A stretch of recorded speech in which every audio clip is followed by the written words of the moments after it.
Implicit Bias rolling on in hour 2. I'm your host, Kevon Bordelon. We are in the Mr. Lester's top secret podcast lair located somewhere in downtown Lafayette.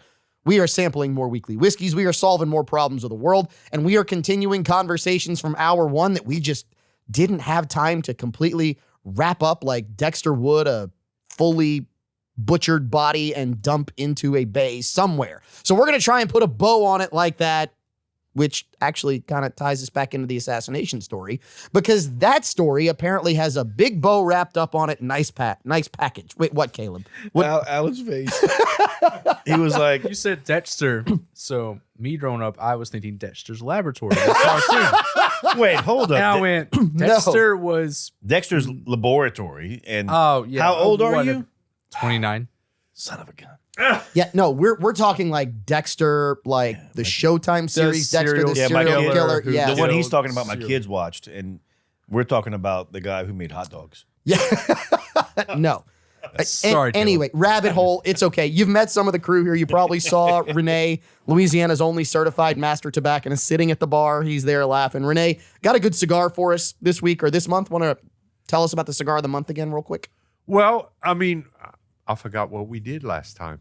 It's been so long since we did it. I got a new cigar. It can be new. It can be new. Christmas. We just got some Foundation Cigar Tabernacle. Drunkle. Yeah, it's showing up. Ding, ding, ding. Ring the bell. Is the bell up there? Yes. Thank you. The Tabernacle Broadleaf, awesome cigar. We got them in yesterday. Smoked the first one yesterday. Dude, you need to come get them. I only got 1 box of each. Okay. Robusto Toro. What's really so special about them, Renee? It's Connecticut Broadleaf. Connecticut Broadleaf is a variety of tobacco that is harder to get now. Most Maduros were made with Connecticut Broadleaf because it's a thicker leaf, has a lot more flavor because of the extra handling required to make Maduro. But guess what? They don't have as much of it anymore because another industry is using Connecticut Broadleaf to make blunt wraps with. Oh. So the cigar industry is having a hard time getting true Connecticut Broadleaf, which is an awesome tasting tobacco. Okay, interesting. So Tabernacles. Tabernacle by Robusto. Foundation Cigar. Robusto Toros. Awesome smoke. Outstanding. Awesome. Okay, so that's the crew here in the TSPL. Now, we actually have a crew member joining us. He is the voice from the ether. He's coming all the way from Florida. Joining us is John Mode of the Dania Beach Bourbon Club. John, how's it going over there? I mean, we didn't hear from you a whole bunch. We kind of didn't have a chance to get to you as we were talking about this really insanely neatly wrapped up package that is this assassination and arrest of an alleged assassin that just doesn't make too much sense. So I was curious as to what your thoughts were and how many more weekly whiskeys you've put away over there while you were just sitting there. First things, most importantly, I have made my way through these two. I'm coming to Calumet 16 next. And are you familiar with the Brady Feigls? Mm-mm. I couldn't help but think about them when we were talking about this doppelganger situation. There are 2 gentlemen, both of Germanic European descent, named Brady Feigl, that look nearly, I mean, they look like they twin brothers, but are genetically not related. Both pitchers that play baseball named Brady Feigl and look the same. Interesting. But are not related. So you're following the path that I was going down, which is, what if this kid who has claimed he's a patsy, who has claimed that he is not the guy, what if he really isn't the guy? What if he's just a doppelganger of somebody, which we know can happen? I mean, yeah. I mean, what is a unibrow, right?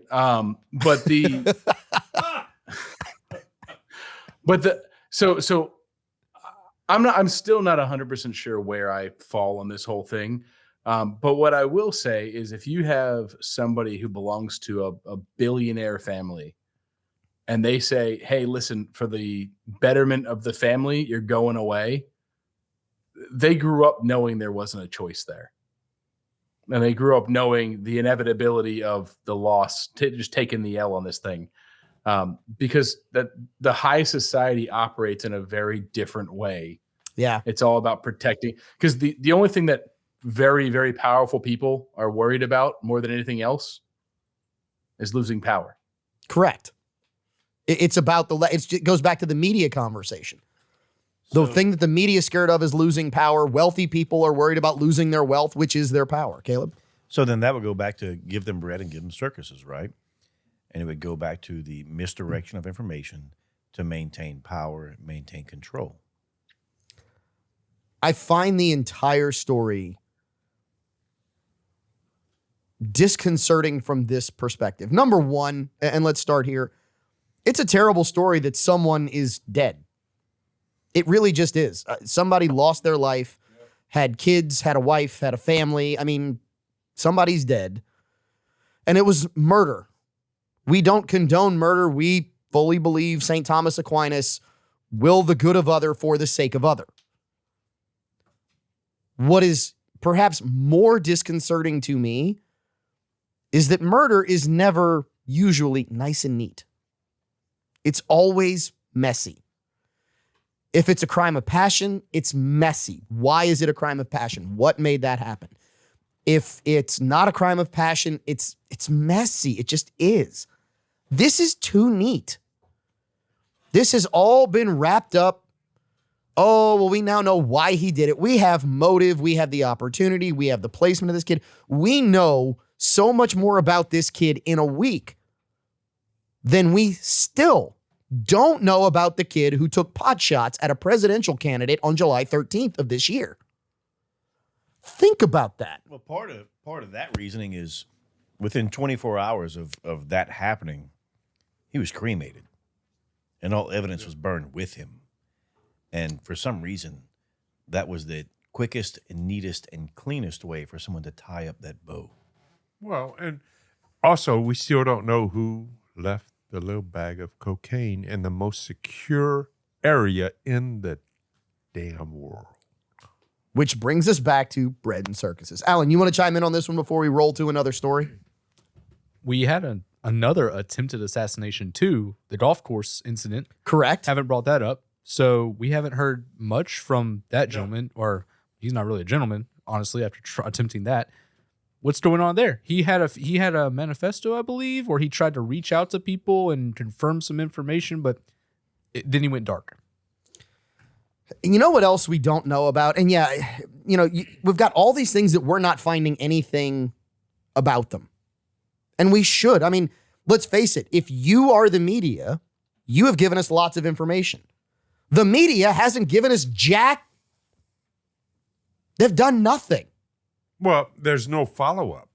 They present the story, and then, in your favorite words, poof, like Kaiser Sose, gone.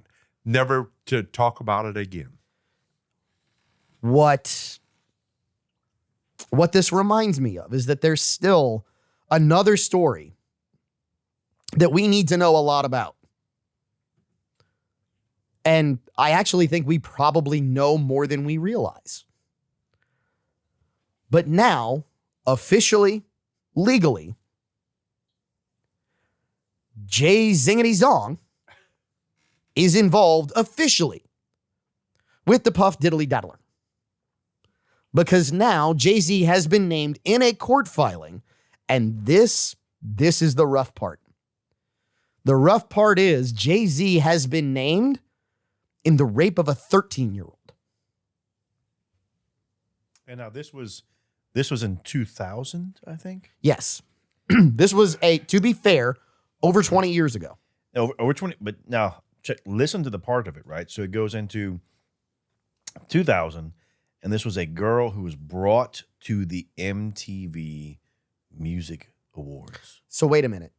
She was brought probably in a car at some point. Doesn't say who brought her, but she says she was brought there. Okay, so hold on. She probably had to be in a car at some point. Yeah, and she was brought as entertainment for. Well, she was brought in a car. She was probably stopped at a light, right? At some point. If she was stopped at a light, technically, what would she be in? In a car, where everybody stopped. Yep. Traffic. Yep. Ring the bell. I mean, that there is no doubt this ties it into human trafficking. Look, if it's true. And there's a paper trail. There's something to go with this because someone brought her there. Someone requested her. There's documentation some way, somewhere, somehow that leads to this. But she's only drawing out certain people right now. Well, and you know what gets me a lot of this stuff, there's statutes of limitations, but some of this stuff, there should be no statute on. Because when you do stuff like this, and I mean, everybody's leaving the country, they're jumping out because they're involved somehow. It's just too much coincidence. Oh, there's a lot of coinky-dink here. Alan, you want to chime in? It is convenient about the leaving the country. I'm glad you brought that up.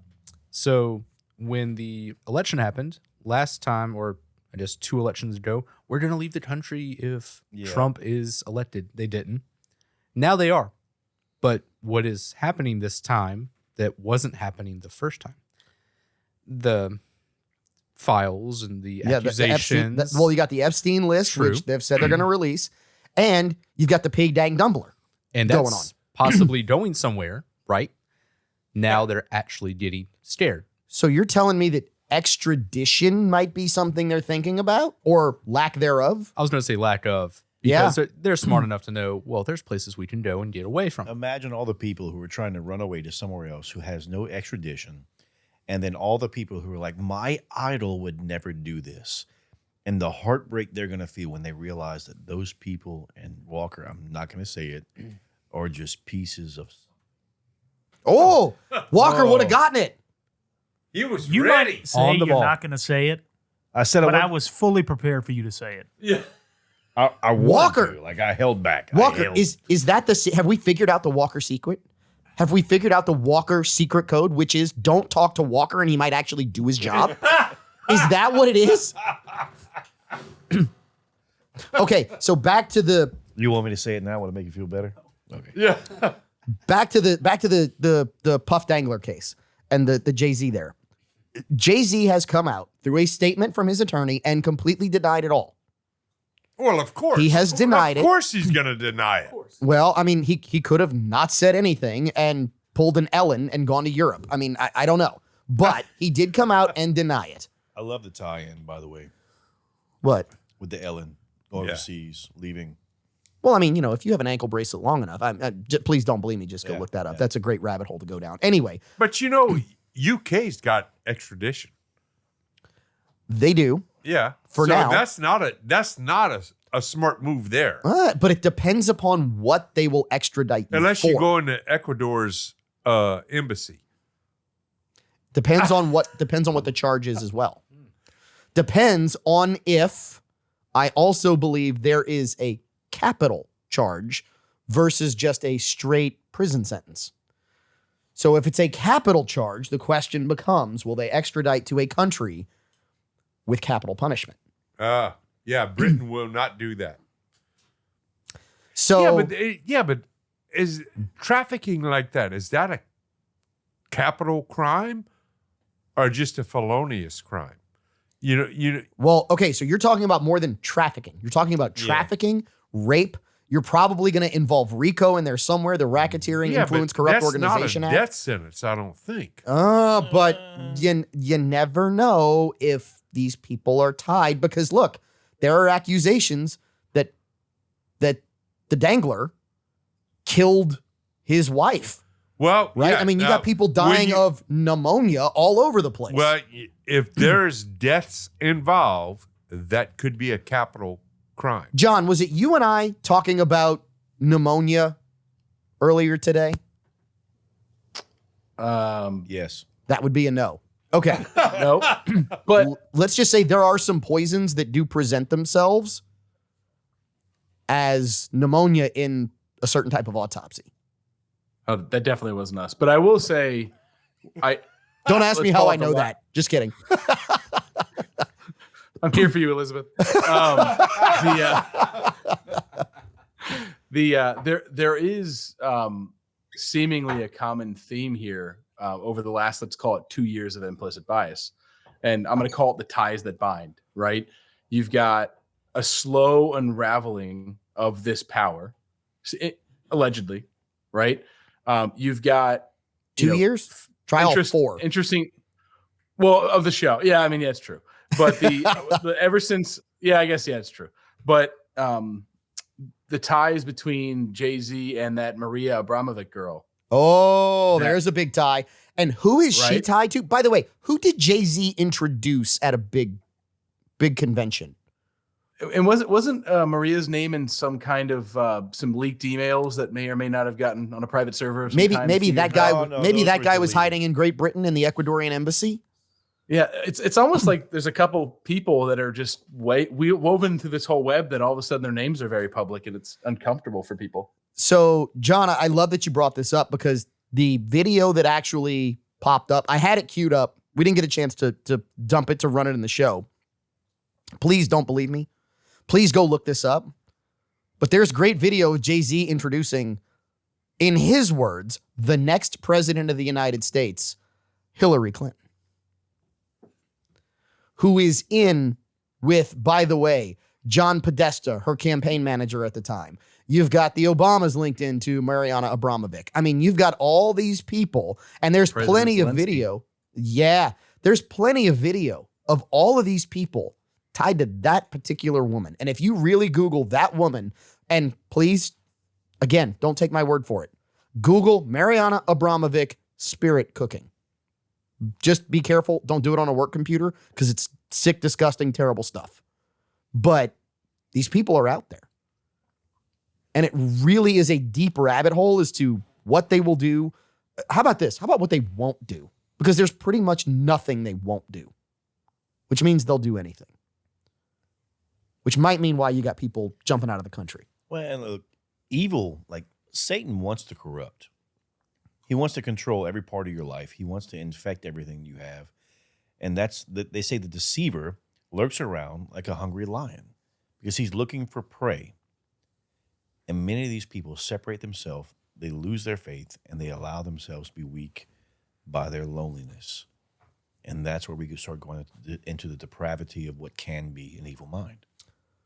Speaking of lonely, Walker is raising his hand. Yeah, we know you're lonely, Walker. We also know that we've got to wrap up this segment. We're going to come back. We're going to talk more weekly whiskey. What's available at Mr. Lester's this month? And let me tell you, Mr. Lester has just done it again. The weekly whiskey that we are sampling now in hour 2. Oh my goodness, it is off the chart. And oh my goodness, the prices, well, let's just say that they should be going and moving out of the country to Great Britain because they are also criminal. We will talk about those when we come back on this week's episode of Implicit Bias.